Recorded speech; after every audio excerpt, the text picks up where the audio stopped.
Hello, hello, welcome back to the C Morning Show. Now we jump to our second talk show, or second talk of the day. But first, I'd like to ask my colleague, Miss Earth Indonesia 2022, Karina Basrewan, for her thoughts. So, Karina. Yes, Tommy. What are the first 3 words about sustainability? Okay, I feel like the 3 first words that comes to mind when it comes to sustainability is the 3 R's for me. So the first one would be responsibility. Okay. Our responsibility to make sure we take our actions to just create a more sustainable environment. The second would be respecting this beautiful planet that we have. And really, third is the resilience to continue to fight for our advocacy in creating a more sustainable place to live in. What about you? I think a bit similar, but mine is people, profit, and planet. There you go. That's a really good one. 3 P's and 3 R's. Yeah. Yes, and it is indeed clear that no matter how we define sustainability, we agree that when youth embrace it, the younger generation, it can indeed positively impact our nation. So let's delve more into that and the role of our youth in the green revolution with our guest, Indonesian Sustainability Forum Advocate and Puteri Indonesia Intelegensia 2024, Lady Diandra. Good morning, lady. Good morning. Thank you so much for joining us here in the studio this morning. Thank you so much for having me as well. So first and foremost, let's kick things off. How do you address the, I would say, not necessarily lack of awareness, but what could be done more amidst the younger generation towards sustainability? So definitely when it comes to low awareness, I really like the way that you highlight it's not necessarily about low awareness, because to be very honest, young people do have a quite high of awareness regarding climate. Based on the latest report, if I'm not mistaken, it's from British Council, 3 out of 4 young people, like, they want to prioritize climate issues more than other issues when it comes to government making decisions. However, their awareness is due lacking in a certain kind of other landscape. If we're talking about youth with higher education, they know how broad this issue is. The sustainability is very broad. We're talking about how building roads, building development agenda is very much related to sustainability.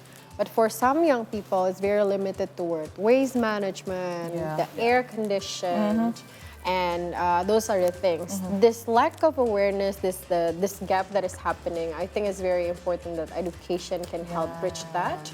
Especially if we're talking about youth in different kind of areas, there has to be a bridge in how they can do more for sustainability. Yeah, because I feel like there's just so many different topics under the climate or sustainability umbrella that really sometimes it's hard to see the intersection between those topics and what really makes it work for people to be educated and do what is right and actually have an impact.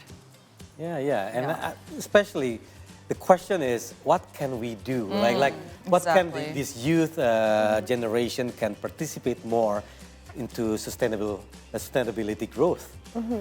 I guess when it comes to what youth can do, first of all, youth have to also be aware that they're the future, the owner of the future, essentially. So what we're seeing right now will definitely impact us as young people within the next 5-10 years. That's the context that young people should understand. But when it comes to what young people can do, there are definitely small things that they could do. There are also bigger things that they could do. Small things, like I said, it's about daily habits, how they manage their energy, choosing public transport. For me personally, my favorite thing is choosing local products because they basically emit lower carbon footprints. If we're talking about buying makeup from abroad, they have to follow a very long supply chain, right? And that's like, we contribute to a very high carbon footprint. Lots of emissions. And young people consist of very huge populations, 60 million. We have more implement towards those kind of sustainable habits, definitely the market will follow. If we're talking about bigger things, if I may highlight, we can work in policy, making institutions, we can take green jobs. For example, young people can participate working with the UN, like what I do, or we can be social entrepreneurs that focus on this kind of thing. There's a lot of ways of approaching it, and I think it does start with us, yes, and the things that we choose to do and the products that we choose to consume, but it's also a collaboration with policies and just meeting there in the middle. So you are the advocate or spokesperson for the Indonesia Sustainability Forum. Now, can you tell us a little bit more about your role in that, and what do you how do you advocate for that specifically? So maybe I start a bit with an explanation of what is ISF and why this matters for Indonesia. ISF that is happening right now is basically an international forum that is developed by Indonesia, specifically focusing on sustainability. This is one of Indonesia commitment towards climate action, and this is how Indonesia is speaking their priority towards a lot of stakeholders out there. And what we do as an advocate is basically one of the things that is expected from us is how we share more awareness about this forum and why this forum matters, and why the discussion in this forum, which consists of we talk about financing, we talk about policy, we talk about collaboration, we talk about energy transition that is very much important these days, especially with Indonesia net zero commitment. Those are the things, those are the awareness that we have to share for more young people. And why collaboration with different kind of stakeholders.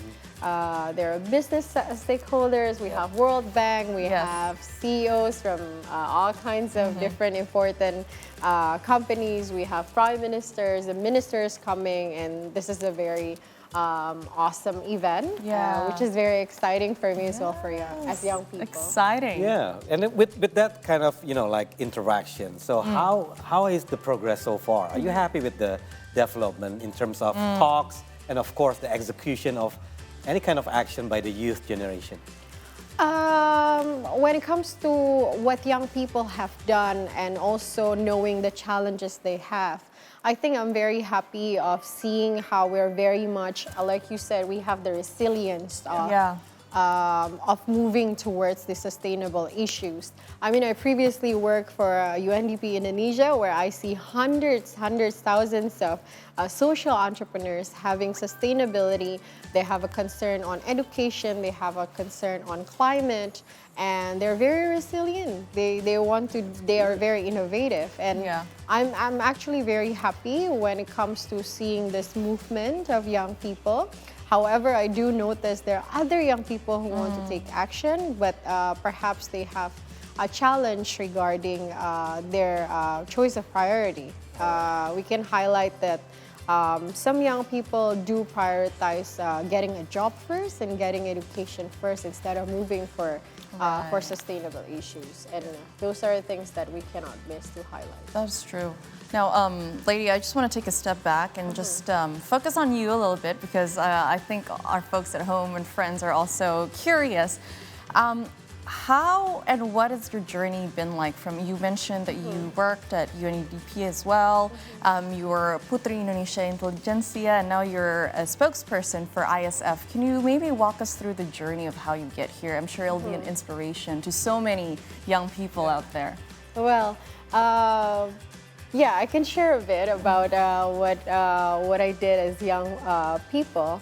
When I was at university, I was quite active with joining Model UN. Okay. So we train a lot in how to make policy. We train a lot about the perspective on different countries. We train a lot on writing and also public speaking. And those are things that inspire me to work either for the government or the UN. Right. So, I mean, I'm pretty sure you know how does it feel to find jobs and applying here and there. Absolutely. And those are things that I did. And, well, I started as an intern Okay. with the UNDP Indonesia for about 5 to 6 months. And then that's where they see young people in Indonesia are very much innovative. They have a very high commitment to work towards sustainable issues. And that's how they trust me to expand as a youth development specialist. And then I kind of work with the UN here, talking with so many young people, so many local government, national government, deriving policy changes within youth entrepreneurship. That's why I have a context on that. Yes. And then sort of working in London for a year, and then now going back with the UNDP Asia Pacific to talk about digital transformation for sustainpoint. So I have that experience. Now, I mean, it goes to show, right? You sort of early on, you really pinpoint your passion and what you wanted to do, but also your interest in climate and sustainability. What is your thought on the younger generation out there who would want to do something more in the sustainability space, but that necessarily isn't gifted to them as an opportunity when they look for work? Maybe this could be because there's a lack of green jobs. What's your thought on that, and what do you think can be done to make sure we don't face this kind of challenges in the future? I think for young people who want to do the kind of action in this climate actions, whether it's sustainability topic in general, first of all, like I said previously, they can definitely do changes in their daily habits. Because if we're talking about sustainability, it's very much related with government, it's very much related with business as well. And these two stakeholders are very much proactive and somewhat reactive with this very huge market of young people. So our daily decisions definitely can affect what they want to do. But other than that, I think from my working experience, I learned a lot from other young people through communities. So these communities, they have actions, they have views, they have concern. I think as young people, it's very important for us to find our tribes. Absolutely. So if they do have that is true. So if they do have interest in sustainability, they can connect with these people. These people can share their concern. They have power of advocacy because right now I can tell that our government also opening different kind of platforms or forums like ISF, for example. This is we are accepting papers, we're accepting young people as participants as well.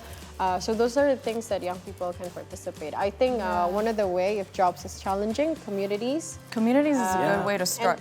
Participating in social I think it's faster, actually. Exactly, because you interact with people, and I think events like ISF is great because it's all people coming together from different sectors, and you can meet and talk to people, and even then discover what you're really passionate about under sustainability. So that's amazing. So last question, lady. Yes. So how do we channel or bridge information, especially there's a gap between urban and rural areas, youth generation? I think we can definitely look in two ways. The first one that I see is definitely a systemic change within our education system. I can tell that, if I'm not mistaken, recently the Ministry of Education just launched guidelines on how students across Indonesia can have a more climate adaptive curriculums. That is one of the great things that I feel like that's a really good news for us as Indonesia. And that's one thing that could be done. I know that when the guidelines is there and the policies there, sometimes the challenge is the implementation. So hopefully there will be a really good collaboration within the central and local governments to collaborate on that. And second, I totally believe in the power of digital. Social media, we have that. More than 90% of young people right now have smartphones. They have Instagram, they have TikTok. And I can tell if more young people have higher education, they have focus on this. We talk about if getting a job is challenging, they can share contents that can help other people to understand. Keep them coming. Of course. Keep them coming. Exactly so. Well, lady, thank you so much for coming in and sharing to us about your advocacy, both personally, but also as your role as a spokesperson for ISF. Good luck for the event. We know that it starts tomorrow. Tomorrow. Yes, all the tomorrow best. and Friday. So we can't wait to see more on ISF and more of you. Thank you so right. much. Thank you. Thank you. So now let's take a break. After the break, we have more updates just for you on the On C Morning Show.